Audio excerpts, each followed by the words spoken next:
Y hoy vamos a estar viendo este tema con relación a lo que estamos hoy celebrando, la Navidad. Este tema que encontramos en Lucas, la búsqueda de un alma por salvación. Y nosotros vamos a tratar de ver cómo con el texto nosotros tratamos de ilustrar o representar a la humanidad que anda buscando un Salvador de muchas formas, de diversas formas, y no lo encuentra.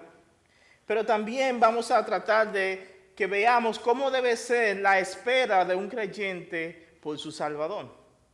Es la idea que vamos a tratar de hacer. Y yo pensando en esto, de cuánta forma las personas en el mundo andan detrás de un Salvador. Podemos encontrar personas que lo buscan a través de la religión, intencionalmente andan buscando la salvación de religión en religión, experimentando, aquí no, esto no me gusta, aquí no es, y andan experimentando, buscando. Podemos llamar a personas que andan religiosamente buscando salvación. Otros la andan buscando de una forma que es haciendo caridad, obras, sirviendo, haciendo cosas en las comunidades y andan buscándola. Tal vez otros, aunque no dicen intencionalmente que están buscando salvación, pero ellos tratan de llenar un vacío en su corazón con cosas y al final y al cabo lo que ellos necesitan es un Salvador. Pero experimentan con los bienes de este mundo, con la riqueza, con los negocios, con las vanidades del mundo, porque necesitan sentirse satisfechos. Y esa satisfacción solamente la llena un Salvador. Lo veamos desde el ángulo que lo veamos, la humanidad entera anda buscando por sus propios méritos, su propia forma, salvación. Anda buscando un Salvador.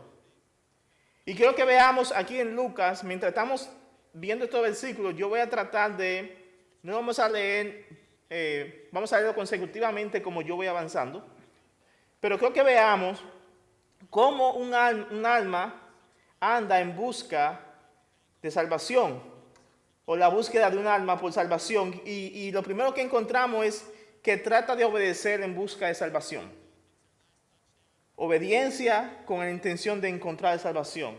Y vamos a ver aquí en los versículos 21 y 24, ustedes saben que después que Jesús nació, para dar un poquito de contexto, cuando él nació en Belén de Judá, después que nació y que pasaron, a los 8 días de nacido, ellos tenían que cumplir con las ceremonias que exigía la ley. La circuncisión, también con la presentación, y es interesante, es que le ponían el nombre. Nosotros escogemos el nombre de antes. Se lo ponemos antes que nazca el niño o la niña. Pero el día 8 de nacido del niño o la niña, se le ponía el nombre en la cultura judía. Vamos a leer los versículos 21 hasta el 24. Miren cómo dice: cuando se cumplieron los 8 días para circuncidarle al niño, le pusieron por nombre Jesús, el nombre dado por el ángel antes de que él fuera concebido en el seno materno. Cuando se cumplieron los días para la purificación de ellos, según la ley de Moisés, le trajeron a Jerusalén para presentarle al Señor. Como está escrito en la ley del Señor, todo varón que abra la matriz será llamado santo para el Señor, y para ofrecer un sacrificio conforme a lo dicho en la ley del Señor, un par de tórtolas o 2 pichones.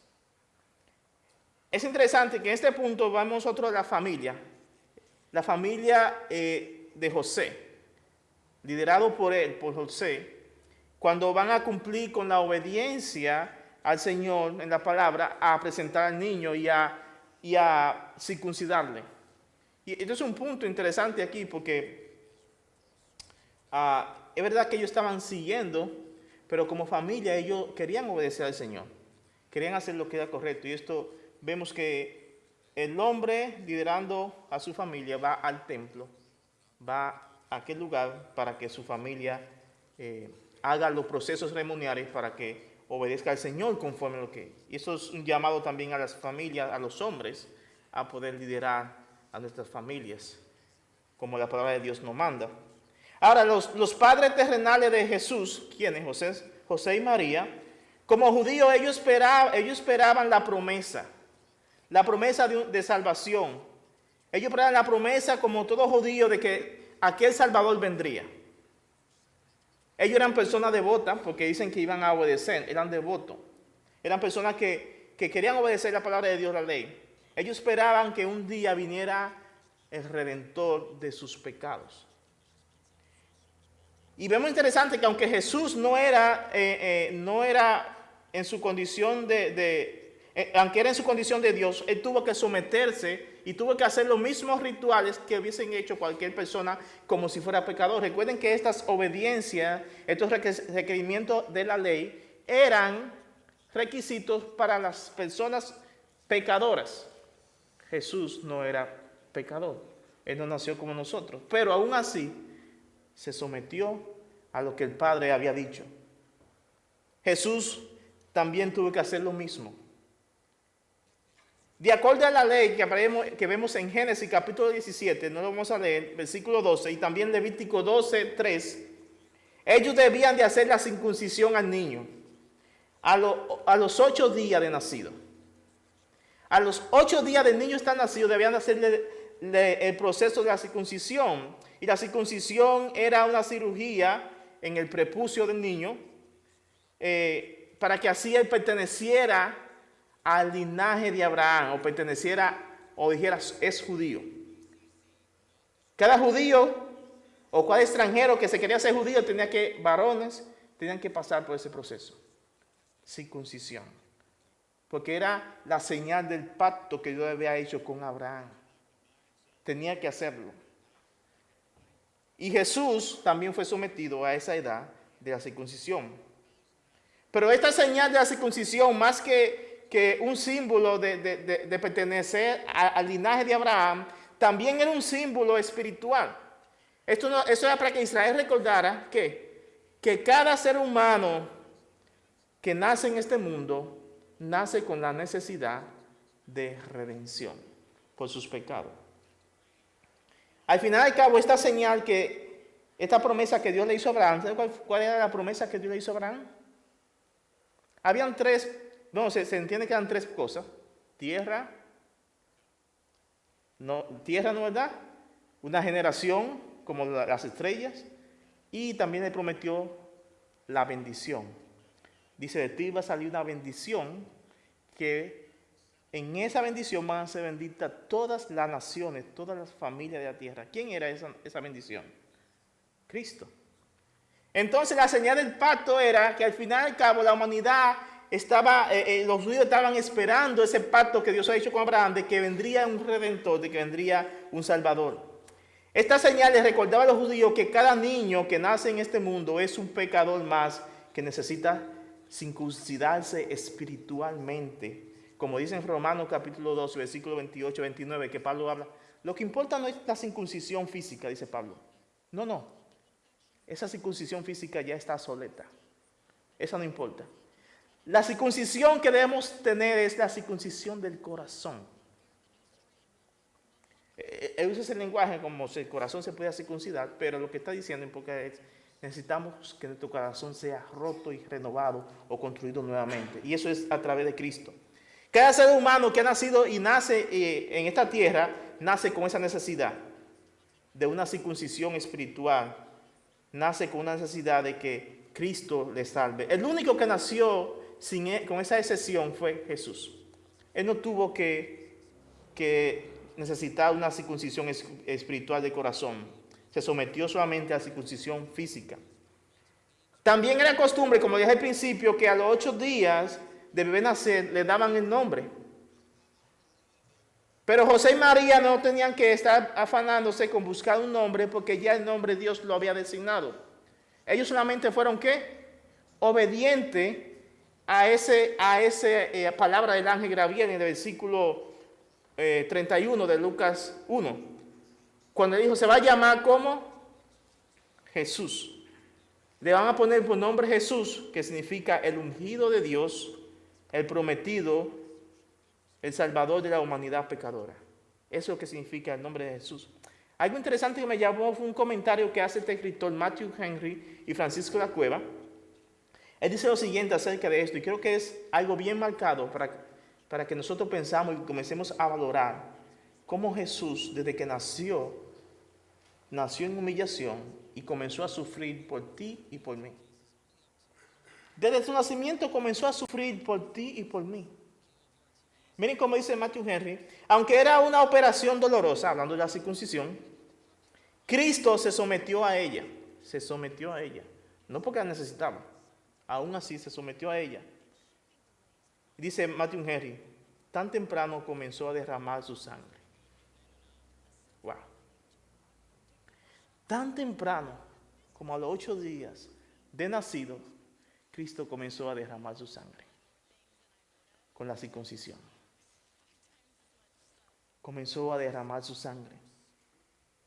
Aunque cuando ellos suponían que era un extranjero, pues por esta ceremonia era admitido un niño al pacto de Dios con Israel. Aun cuando incluso por ello, este rito, sin embargo, tal rito por cuanto había sido enviado no solo en semejanza de carne, sino en semejanza de, no solo en semejanza de carne, sino en semejanza de pecado. Jesucristo se hizo humano, pero también dice la Biblia que Él fue hecho, no que fue pecador, pero fue tratado como pecador por nosotros, para identificarse. Miren como dice en el versículo 23, para seguir avanzando. Como está escrito en la ley del Señor, todo varón que abra la matriz será llamado santo para el Señor, y para ofrecer un sacrificio conforme a lo dicho en la ley. Un par de tórtolas o 2 pichones. Luego de esto, de que Jesús fue circuncidado, se cumplieron los 40 días. Es interesante.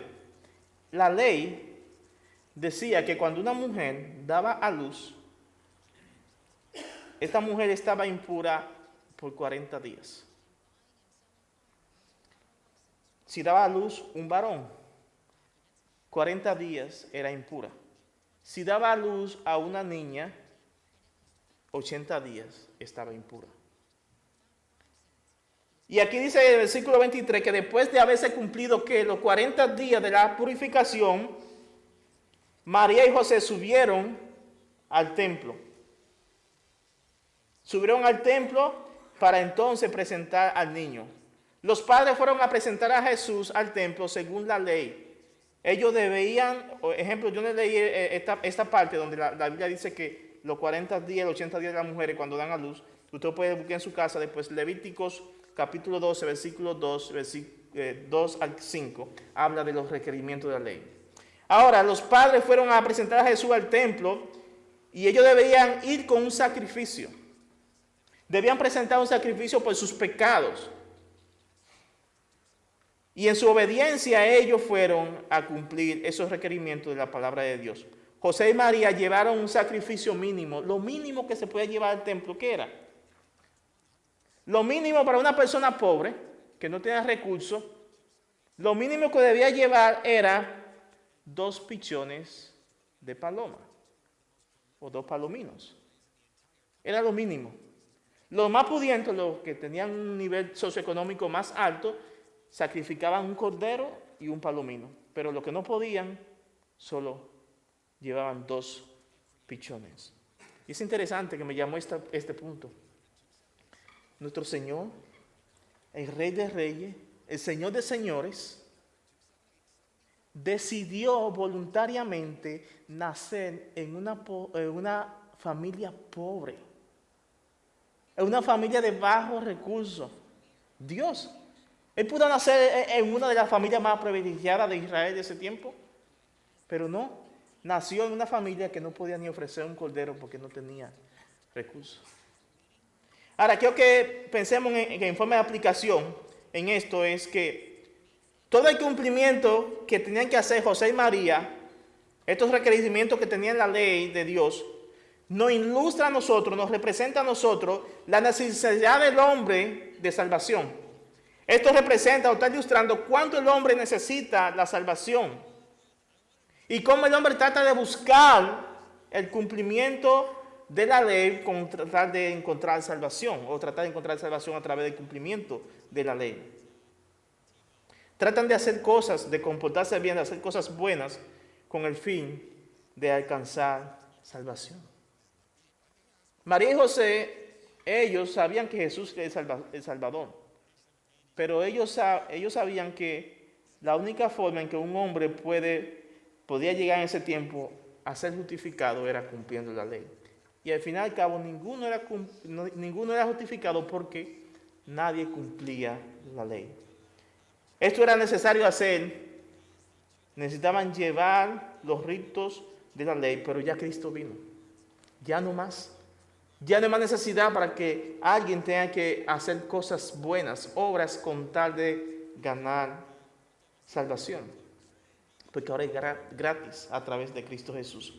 Ahora quiero que veamos este segundo punto.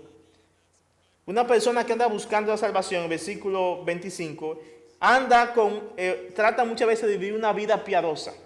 Una vida piadosa en espera de salvación. Y cuando yo hablo de una vida piadosa, es una vida de alguien que es como devoto. Es alguien que se esfuerza por estar ahí, en las cosas de Dios. Y cuando yo pienso en esto, pienso en muchas personas que hay devoto al Islam, personas que hay devoto al budismo, personas que hay devoto a muchas religiones, tal vez a la católica que nosotros conocemos. Estas personas tratan que con ser personas devotos, esperan algún día entrar al cielo. Y esa es otra forma en la cual el hombre está buscando la salvación. Mira, dice el versículo 21, y lo voy a tratar de adaptar a este punto, pero dice el versículo 21, aquí entra un personaje, aquí hay dos personajes importantes que vamos a ver en esta historia. Y este personaje que entra aquí es Simeón, dice el versículo 25. Y había en Jerusalén un hombre que se llamaba Simeón. Este hombre justo y piadoso esperaba la consolación de Israel, y el Espíritu Santo estaba sobre él. Este versículo dice que este hombre, Simeón, estaba esperando la salvación, o sea, la consolación de Israel. Este hombre era un hombre justo, o sea, alguien que anda correctamente ante Dios en los caminos del Señor. Era un hombre piadoso, como dije, alguien devoto a la palabra de Dios, que buscaba vivir conforme a ella. Pero dice que aunque este hombre vivía de esta forma, él esperaba la consolación. Esto nos ilustra también, al final del cabo, las personas que siguen religiones, no la verdadera, tratan de tener una vida piadosa, pero al final del cabo, ellos esperan consolación, salvación, porque eso no llena su necesidad, que solamente la puede llenar Cristo. El texto dice en este versículo que este hombre estaba lleno del Espíritu Santo, el hombre estaba controlado del Espíritu Santo, y se entiende que este Simeón era uno de los pocos hombres en el tiempo de cuando Jesús nació, que estaba esperando la venida del Señor. Hubieran muchos que no estaban esperando, pero habían unos cuantos que sí estaban esperando que viniera el Consolador. Ahora vamos a ver el versículo 26 hasta el 25. Dice: y por el Espíritu Santo se le había revelado que no vería la muerte sin antes ver al Cristo, al Señor. Y movido por el Espíritu Santo fue al templo, y cuando los padres del niño Jesús le trajeron para cumplir por el rito de la ley, él tomó al niño en sus brazos y bendijo a Dios y dijo: ahora, Señor, permíteme que tu siervo se vaya en paz, conforme a tu palabra. Pero que ustedes vean cómo en el proceso de salvación es necesaria la intervención de Dios. Este hombre que estaba esperando recibir consolación, recibir al Salvador, Dios, el Espíritu Santo, la tercera persona de la Trinidad, le había prometido a este hombre y le había dicho, tú no vas a morir sin que antes veas al Salvador. Y yo no sé cómo Dios lo hizo, pero Dios sí sabe. Dios dirigió, orquestó el momento, la hora exacta en el cual María y José estaban en el templo para que coordinara con cuando Simeón fuera al templo y se encontrara con el niño. Y cuando él vio al niño, y recuérdense que era común que fueran muchos niños en ese tiempo, pero Dios le había revelado a él de que ese era el niño. Tal vez había más niños, más padres con niños, pero le había revelado, ese es. Y dice que él lo tomó en sus brazos. Simeón lo tomó en sus brazos a ese niño. Y cuando lo vio, él comenzó a decir un canto de alabanza, de exaltación acerca del niño. Y lo que él dijo acerca del niño fue, vamos a verlo aquí en el versículo 29 al 30. Él dijo, bueno, antes de eso dijo él, ahora sí, Señor, llévame en paz. ¿Pero por qué dijo eso él? Porque ya, yo vi la salvación, vi el Redentor, ya yo puedo morirme, no que estaba viejo, que se iba a morir, pero él dice, ya yo vi el anhelo que cualquier persona hubiese querido, ver a Jesús en su infancia, como niño, y cargarlo. Él lo vio y Dios cumplió su palabra. Pero él dijo acerca de Jesús lo siguiente, en el versículo 29 al 30, él dijo que acerca del Salvador, que Dios lo había preparado para la humanidad. Dice que Dios preparó a Jesús para la humanidad, y esto hace recordar Juan 3:16, porque de tal manera amó Dios al mundo que ha dado a su único Hijo, para que todo aquel que en él cree tenga vida eterna. Dijo también que sería una luz para revelar a Dios a las naciones. Cristo sería esa luz, la luz del mundo, en la cual Dios iba a manifestar a los hombres. Eso es lo que está diciendo Simeón. También dice que sería la gloria de Israel. Sería el orgullo. Jesús sería el orgullo de Israel. Versículo 31 y 32. Y ante estas declaraciones los padres, dice el versículo 33, que estaban como asombrados. ¿Cómo este hombre puede estar profetizando? Este es un canto profético. Este hombre no está hablando cosas sin sentido o cosas que salió. No. Este hombre está controlado por el Espíritu Santo y está diciendo un canto profético. Esto es un salmo también. Algunos también no han pensado, pero en el Nuevo Testamento es salmo. Y este es un salmo. Un canto profético acerca de Jesús. También Simeón dijo que Jesús iba a provocar la caída de muchos en Israel.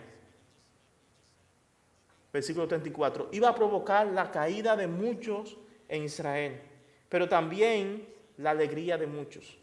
Sería una señal de Dios para este mundo y muchos se le iban a oponer. Y tú no se has recordado que dice según 1 Pedro capítulo 2, versículo 8, que dice que Jesús sería una piedra de tropiezo para quienes le rechazan, pero para quienes le reciben, Él lo iba a levantar, lo iba a resucitar, como dice Efesios 2:6. Y cuando dice en el versículo 35 que las personas se iban a oponer a Él, iban a contrarrestar a Jesús, nos da a entender que sería insultado, Jesús sería insultado, blasfemado, sería odiado y al final crucificado, como lo expresa bien claro el versículo 35. Vamos a ver el versículo 35. Dice el versículo 35. Y una espada traspasará aún tu propia alma, a fin de que sean revelados los pensamientos de muchos corazones. Este hombre le dice directamente a María, y ustedes aquí hay madres y saben lo que es el madres. Y le dice a María, una espada va a partir tu corazón. Está profetizando. Una espada va a partir tu corazón. Y esta acción va a revelar las intenciones de muchos. Los corazones de muchos se van a revelar a través de eso. ¿De qué está hablando esta persona? María, tu hijo va a ser asesinado, crucificado. No hay una cosa dolorosa. Y yo creo que tal vez ninguna madre ha sufrido como lo que sufrió María al tener un niño que desde antes de nacer ella sabía cuál era el destino que le esperaba. Porque fue dicho, fue advertida. Lo vio crecer, ser adolescente, hasta llegar a ser una persona de 30 años, que fue cuando Jesús comenzó el ministerio, a los 30 años. A esa edad se consideraba en Israel una persona adulta. Y cuando ella tiene ese pensar de que una espada, tu hijo un día va a morir, porque son los propósitos de Dios, va a ser crucificado. La maldad de los hombres se va a mostrar cuando le van a hacer esa crueldad, lo van a matar. Y le están advirtiendo aquí. Ahora, esa era la oposición que iba a haber. Es interesante, ningún hombre ordinario puede decir las palabras y que sean ciertas como las que dijo Simeón, al menos que el Espíritu Santo le esté controlando. Simeón dice unas palabras que él en su propia palabra, valga la redundancia, no hubiese dicho. Pero esto es parte de Dios, es la palabra del Señor que le está dando a conocer.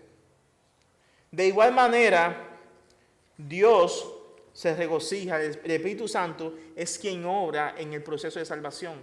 Ninguno de nosotros vinimos a Cristo por nuestra propia voluntad, menos que Dios haya hecho algo antes en ti.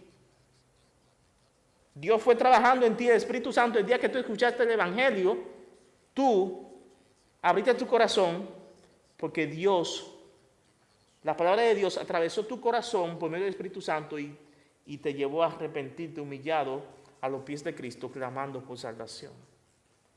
Necesitamos la obra del Espíritu Santo. Y que veamos el último punto, que es el servicio de una persona piadosa que mientras espera la salvación, y es el segundo personaje, versículo 36 al 38. Y había una profetisa, Ana, hija de Fanuel, de la tribu de Aser. Ella era de edad muy avanzada y había vivido con su marido 7 años y después de su matrimonio. Y después de viuda hasta los 84 años, nunca se había alejado del templo, sirviendo noche y día con ayuno y oración. Y llegando a ella en ese preciso momento, daba gracias a Dios y hablaba de él a todos los que esperaban la redención de Jerusalén. Ana era una mujer, es interesante, Ana es esta mujer que se casa en joven y enviudece en joven. Ana se casó, no sabemos a qué edad, pero su matrimonio duró 7 años. Se enviudezó, no sé cómo se dice.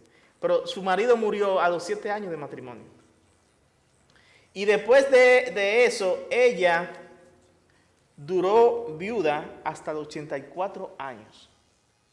Pero cuando su marido murió, ella se dedicó al servicio a Dios en el templo.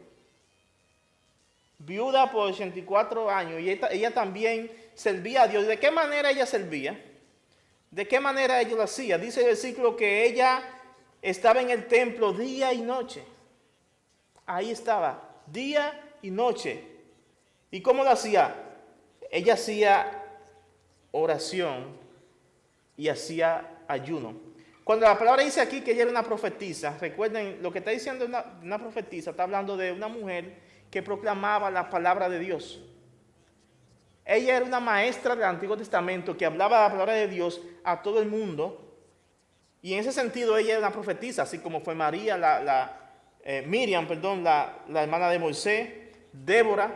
Estas fueron mujeres profetisas que proclamaban la palabra del Señor. Y ella hablaba a todo el mundazo acerca de la palabra del Señor. Pero cuando llegó el Mesías, cuando ella vio otra vez el Espíritu Santo, orquestó el momento, Dios orquestó el momento y encontró a Jesús. Y ella cuando lo conoció, ahí fue que nadie la paró de hablar. Comenzó a compartir a todo el mundazo de ese Salvador. Y dice que ella hablaba a aquellos que también, igual que ella, estaban esperando la redención. La pregunta que podemos hacer hoy en día, en este momento, es: si tú no conoces al Señor, ¿de qué forma tú andas en busca de salvación? ¿Por dónde has navegado? ¿Por dónde has transcurrido buscando salvación? Pero está en Cristo Jesús, no está tan lejos, está ahí, a la puerta, en Cristo Jesús. Está ahí. El que escuche hoy su voz, no endurezca su corazón, ábralo y ríndase a Él. Pero si tú eres creyente y te gustaría esperar a tu Salvador como estas personas, como María y José, obedeciendo al Señor, tratando de obedecer las palabras, no para obtener salvación, pues ya la tienes, sino para honrarle a Él, hoy tú puedes decir: Señor, yo quiero servirte. Que te ayude a ser una Ana que tenía un ministerio de servicio al Señor, ayuno y oración, y también evangelizando, proclamando la palabra del Señor. Que te ayude a ser un Simeón, un hombre que trataba que toda su vida fuera controlada por el Espíritu Santo. Muchas veces nuestra vida controla otras cosas y no el Espíritu Santo. Que el Señor nos ayude que en esta Navidad y ya este año nuevo que viene en camino, sea un año donde nosotros nos pongamos metas, pero no metas que duren hasta febrero o marzo, sino que duren todo el año. Porque tenemos típico, las estadísticas dicen que ya febrero, marzo, todas las metas se fueron a pique, como dicen en el país. Pero metas que perduren, que vayamos, y ojalá que sean metas para el Señor, propósito del Señor. Tal vez ser un mejor cristiano, servir más, encontrar tu propósito más arraigado en Cristo. Que esas sean metas que podamos trazarnos en este año. Así que vamos a orar y vamos a dar gracias a Dios por este tiempo que nos da en su palabra. Y puedes decir a Dios en tu corazón ahí: Señor, gracias porque tu palabra es un pozo, es una fuente que nos enseña tanto. Ayúdanos a vivir en ella. Ayúdanos a andar en tu palabra, Señor. Dios, que tu Espíritu Santo, quien vemos aquí en este texto, quien era el que orquestaba aquellos momentos, aquel encuentro de hombres con el Salvador, pueda también orquestar encuentro de salvación con quien no te conoce, Señor, por tu palabra. Pero también con los cristianos, que nos ayude a que podamos ser dirigidos, controlados por el Espíritu Santo, para que te demos gloria y honra en todo lo que hagamos, Señor. Gracias porque nos permite reunirnos hoy, que estamos en esta época de Navidad, no celebrando la famosa vacaciones, no son las vacaciones, sino que celebramos a Cristo el Señor que nació, que vino a este mundo, Señor. Que te honremos, Señor, en nuestras vidas con todo lo que hacemos, Señor. Gracias por este tiempo. En el nombre de Cristo Jesús. Amén. Y amén.